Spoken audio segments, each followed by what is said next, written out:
All right, it's T-Mac and Brandon Leopoldis from Leopoldis Law. We're talking sports law with him. Joe West suing Paul Duca. This is a crazy story. Paul Duca essentially lies in public about the history between himself and Joe West, and Joe West is now suing. What is he suing for, Brandon? So great question, and this tends to happen every decade or so. So Joe West is suing Paul Duca for defamation. And you need to prove a bunch of stuff in order to have defamation actually succeed. And I think Joe's got a pretty good claim here. First, you need to show that a statement was publicized. It has to be published, right? So Paul Duca says that Joe would trade calls for a classic car or for riding around in a classic car or something like that. Or you could get the outside corner, a bunch of nonsense. Two, the statement is false, right? It has to be a false statement. If I said, that Joe West likes to eat lunch at noon, maybe that's true, right? If that's true, that the statement would be public, but it also wouldn't be false. So it has to be a false statement. It has to be non-privileged, meaning if Joe West told me something, it's a privilege. It's attorney-client privilege if I was representing Joe. Here, Joe has no privilege with Paul Duca. The fourth thing is he has to show damages. This might be the hard part. Joe has to be able to show that his reputation was damaged, that he suffered some sort of financial harm or other damage. I think he could probably do it. You just get an expert in a trial. Now, the biggest thing I think is going to be the hurdle is you have to be able to show either negligence or actual malice.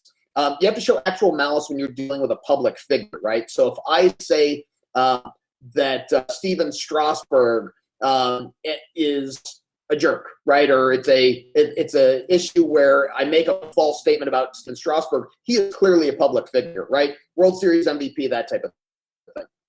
For Joe, of course, Paul Duca is going to claim that that Joe is a public figure because there's a higher burden of proof that he has to overcome.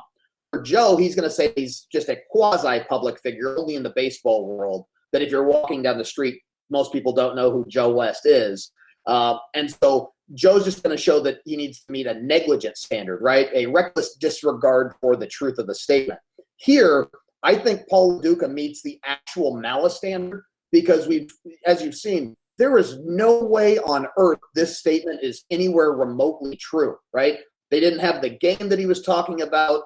All of the facts don't line up. In fact, the other player that Paul Duca that told him this story completely denies it. And so at that stage, I think Paul Duca is hung out to dry here. And if he says that Joe West threw him out before, I have a feeling the court's going to have their way with him more than Joe ever did. So as far as damages go, could it be possible that Paul Duca just has to admit that he lied and maybe just a small settlement and this goes away? I mean, it's pretty clear that he lied because Joe West never umpired Billy Wagner in Veterans Stadium against the Phillies. So it's pretty easy to disprove that. But it's just amazing to me, Brandon, that here's a guy that makes up this story. And I had casual fans message me. I'm sure Gil did. Maybe you did as well. Go, see, I knew Joe West was a liar and a cheater. There are people now that haven't read our stories that don't understand this was made up. I mean, the average fan might not know this. And Joe West, for the first time in a long time, to make the playoffs this year. So that's right. And my guess would be that Paul Duca, he said this on a podcast, and I don't know who the podcast network is or anything like that, but my guess is that a settlement will be coming sometime soon because how to defend this, right? It's pretty clear Paul was trying to make a great story and just didn't understand what his limitations were.